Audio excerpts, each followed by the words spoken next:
बदल रहा है। बीता वक्त कुछ और था, आज का वक्त कुछ और है।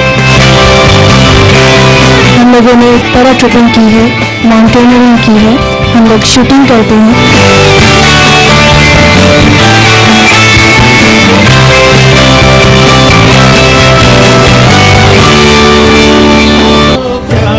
नमस्कार, अस्मिता के एक और नए अंक में मैं सुनीना आप सबका स्वागत करती हूँ। एक रिपोर्ट के मुताबिक देश में स्त्री पुरुष अनुपात में और गिरावट आने की आशंका व्यक्त की जा रही है। रिपोर्ट के अनुसार प्रति 1000 पुरुषों पर औरतों की संख्या में कुछ कमी आ सकती है, जबकि 6 साल तक के आयु वर्ग के लिंग अनुपात में भारी कमी के संकेत मिल रहे हैं। एसआरएस आंकड़ों की माने तो 2004 से 2005 के 3 सालों में 1000 लड़कों पर सिर्फ 892 लड़कियां ही पैदा हुई। 2005 से 2007 के बीच इसमें थोड़ा सुधार हुआ, फिर 2006 से 2008 के बीच थोड़ा सुधार और देखने को मिला, जिसने आंकड़े को 904 तक पहुंचाया, लेकिन ये बहुत कम है। इस कारण 2010 से 2011 में इसके 915 से ऊपर पहुंचने के आसार नहीं है। सुप्रीम कोर्ट ने केंद्र व राज्य सरकार से कहा कि लिंग संतुलन बनाए रखने के लिए कानूनों को वो सख्ती से लागू करें। क्या उस पर अमल हो रहा है? जमीनी हकीकत क्या है? अस्मिता के आज के अंक में जानने की एक छोटी सी कोशिश अपने पैनलिस्ट के माध्यम से, जो आज हमारे साथ इस कार्यक्रम में शिरकत कर रहे हैं, उन सबसे मैं आपका परिचय करा दूं। हमारे साथ सबसे पहले नीलिमा पांडे जी, आप प्लान इंडिया एनजीओ से आती हैं। स्वागत है नीलिमा जी अस्मिता कार्यक्रम में। हमारे साथ हैं शैलजा चंद्रा जी, आप फॉर्मर एग्जीक्यूटिव डायरेक्टर रही हैं, जनसंख्या स्थिरता कोष से आपका ताल्लुक रहा है। स्वागत है आपका शैलजा जी अस्मिता कार्यक्रम में।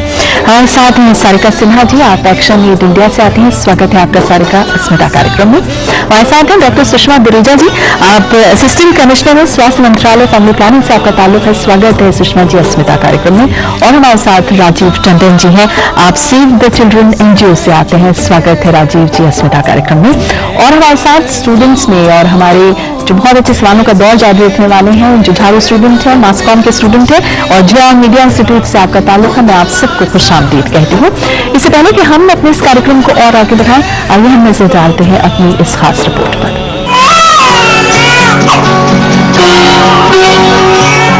कोख में एक सदा जो आती है, सुनते ही रूह कांप जाती है। एक अधूरे से जिस्म की बच्ची अपनी सदात यूं सुनाती है।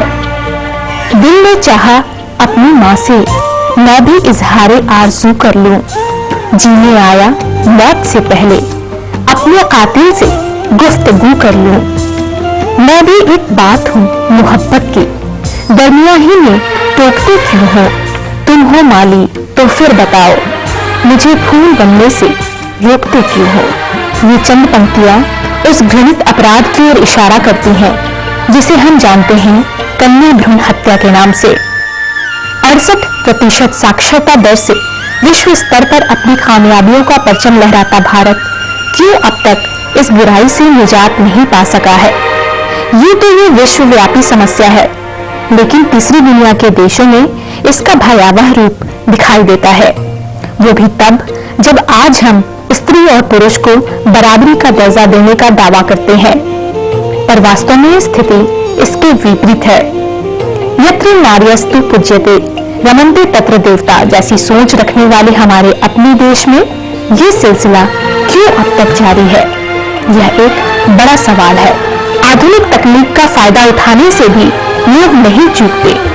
समय समय पर जारी होने वाली रिपोर्ट और सर्वेक्षण के नतीजे बताते हैं कि हमारे देश में कन्या भ्रूण हत्या के मामलों में कमी नहीं आ पाई है। अगर ये हत्याएं नहीं रुकती हैं, तो एक वक्त ऐसा आएगा जब शादियों के लिए लड़कियां ढूंढे भी नहीं मिलेंगी। परीक्षा वैज्ञानिक और आधुनिक हो या अवैज्ञानिक और पुराने, उसका स्वरूप तो समान रूप से घृणित और क्रूर ही है। अगले जन्म मोहे बिटिया ना कीजो।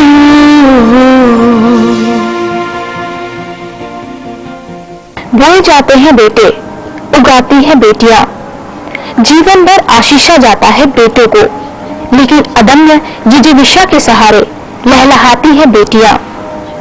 महज एक टुकड़ा आकाश की ख्वाहिशमंद भला क्यों मारी जाती हैं बेटियां?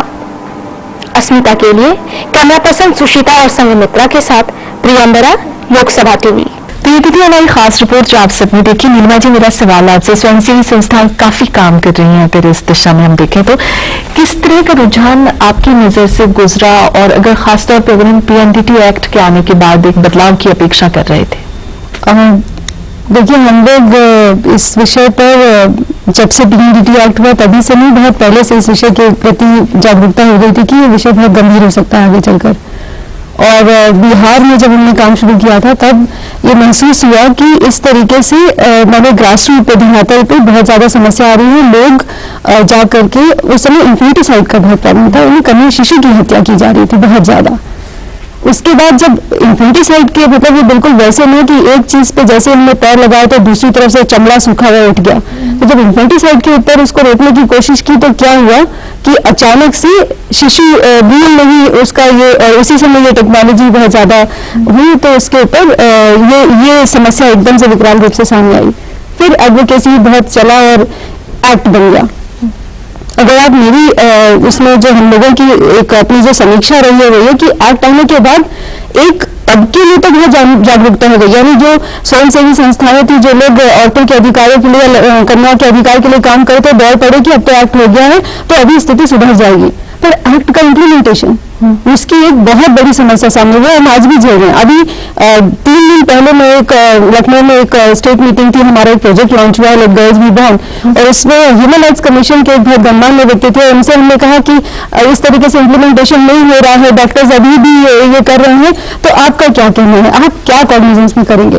तो कहने लगे कि देखिए, आप धरातल पे काम करिए, आप लोगों की मानसिकता बदलिए, आप जाकर के लोगों को, औरतों को समझाइए, आदमियों को समझाइए। मैं मानती हूँ ये सही है, पर एक्ट की इम्प्लीमेंटेशन में हमको लगातार उसके साथ सरखपाई करनी पड़ रही है। और लोग कई बार जब हमने डिस्ट्रिक्ट लेवल पे एडवाइजरी कमिटीज ढूंढनी शुरू की कि है कहाँ पर जिनके हाथ में वो अथॉरिटी है, तो लोग ऐसे लोग ना कि जिनको खुद ही नहीं मालूम था कि वो लोग इस कमेटी में, उनको ढूंढ के लाए, उनकी मीटिंगें शुरू करानी शुरू की। तब जाकर के मैंने पूरे 4 साल के दौरान में जब हमने काम किया तो 498 केस हम पकड़वा पाए। तो इम्प्लीमेंटेशन एक्ट का वो अभी भी बहुत लचर है, और वो एक हमारा जो हमको समस्या लगती है बहुत ज्यादा इसमें। PNDT एक्ट के बारे में आपने सुन लिया चल जाती, क्योंकि आपने तो काफी काम भी किया है और इस दिशा में आप का योगदान भी काफी सराहनीय रहा है।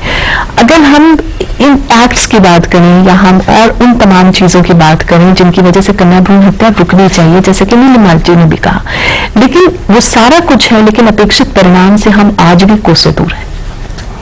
दूर हम इसीलिए है क्योंकि कोई भी कदम उठाए तो एक तो समाज के विचार क्या है उसके ऊपर तो ध्यान देना ही पड़ेगा।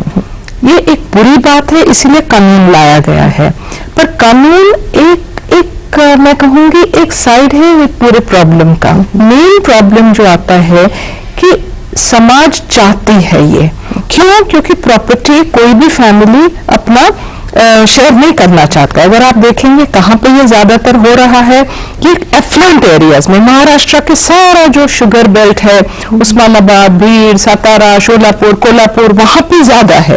कोस्टल बेल्ट उड़ीसा का वहां भी ज्यादा है, पंजाब हरियाणा में था ही। अब इसके जो सामाजिक मैं कहूँगी बुनियाद ये है कि फैमिली चाहती है कि प्रॉपर्टी अपने ही पास रहे, और जैसे लड़की पैदा होगी उसको डायरी के रूप में कुछ तो पार्ट करने पड़ेगा।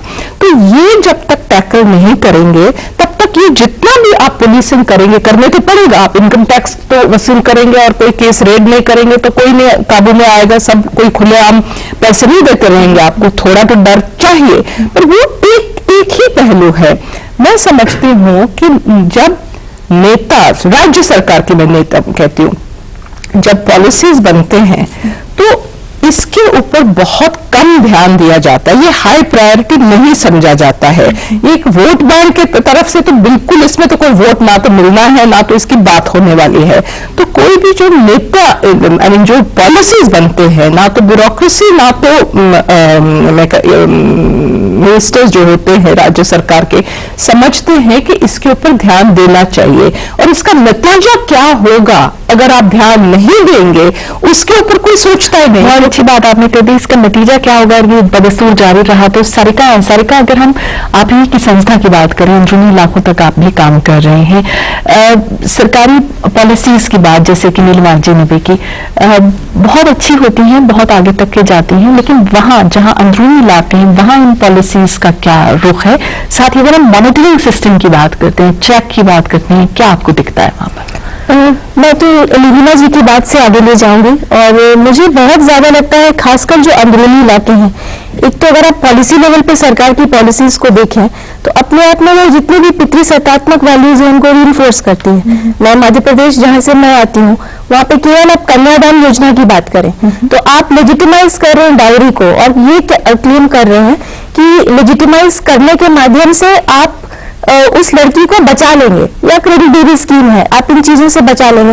ये तो एक पॉलिसी सोच के तहत मैं बात कर रही हूँ और इनमें कुछ योजनाओं की बहुत तारीफ हुई है, लाडली लक्ष्मी योजना जैसे है।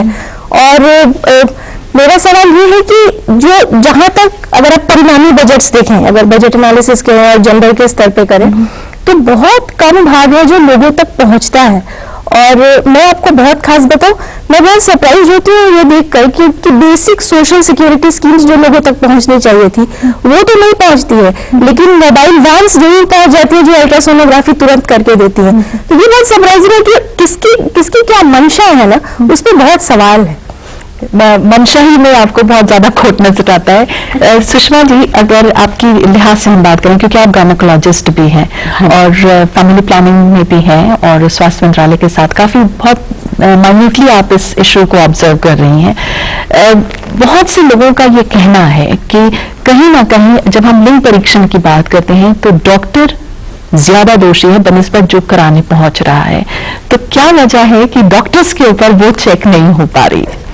नहीं, ऐसी बात नहीं है शमीना जी, मैं आपकी बात से बिल्कुल सहमत हूँ। डॉक्टर बिल्कुल दोषी है, मुख्य दोषी है इस बारे में। शायद वो पास होते वक्त जब उसने अपनी मेडिकल की पढ़ाई की थी उस वक्त हिपोक्रेटिक ओथ ली थी कि मैं जो भी काम करूंगा समाज के हित में करूंगा।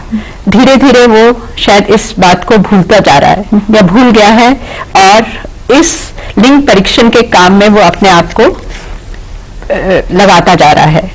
पर डॉक्टर ही हर तरफ से दोषी नहीं कहा जा सकता, उसके साथ साथ समाज भी इसके लिए काफी हद तक जिम्मेवार है।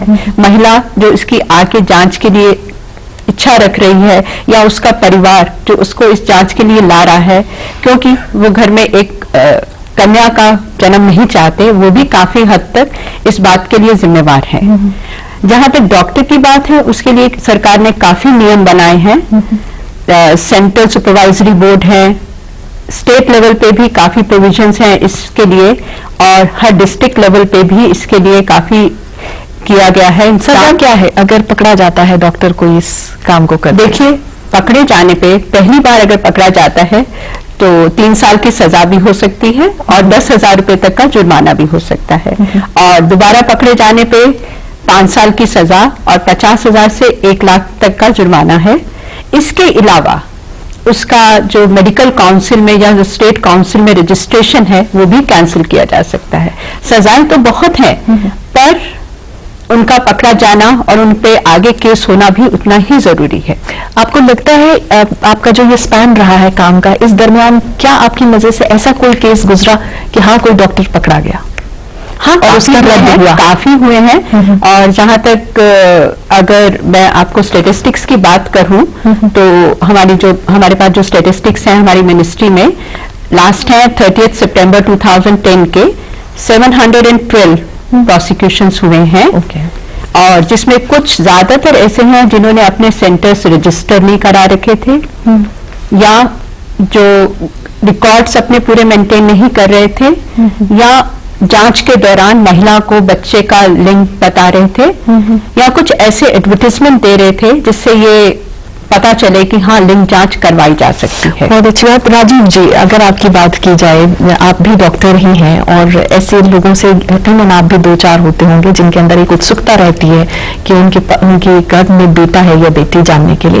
लेकिन अगर हम वापस इन्हीं की बात पर आने हैं, सुषमा जी ने जो सामाजिक कुरीति की बात की, सामाजिक परिस्थितियां हमारी कितनी जिम्मेदार हैं या हमारे सामाजिक रीति रिवाज कितने जिम्मेदार हैं इस सब के लिए कि बेटी का जन्म जो है वो आज इस सदी में भी बहुत शुभ नहीं माना जाता?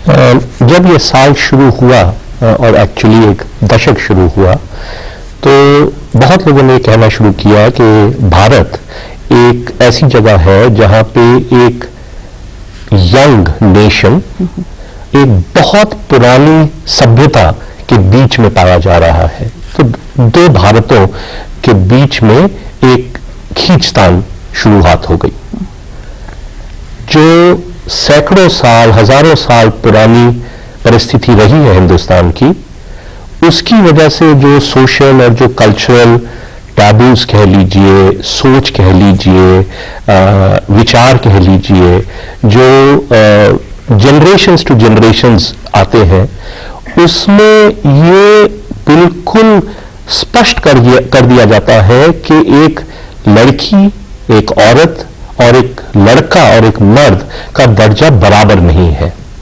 और ये चीज चाहे आप नॉर्थ में हो, चाहे साउथ में हो, चाहे ईस्ट में हो, चाहे वेस्ट में हो, ये हर जगह माना जाता है, चाहे वो गांव में हो चाहे शहर में हो।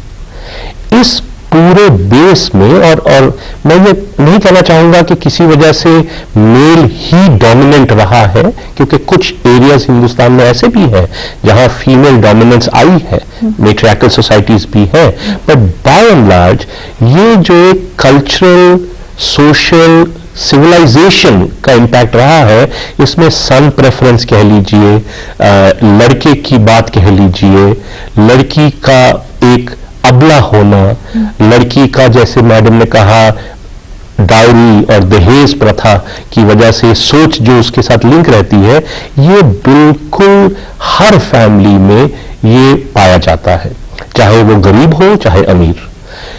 जब ये टेक्नोलॉजी आई, इस टेक्नोलॉजी ने इस कल्चर को, इस सोशल इशू को अगर कहें तो बिल्कुल फोर फ्रंट पे ले आई।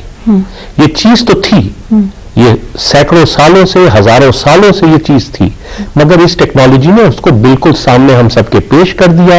ये आंकड़े सामने आने शुरू हो गए और कुछ पॉलिसीज और डिस्कशन शुरू हो गई। और अच्छी बात, ऐसा अनुमान लगाया जा रहा है कि पिछले 2 दशकों में करीब 1 करोड़ स्त्रियों की भ्रूण हत्या की गई है।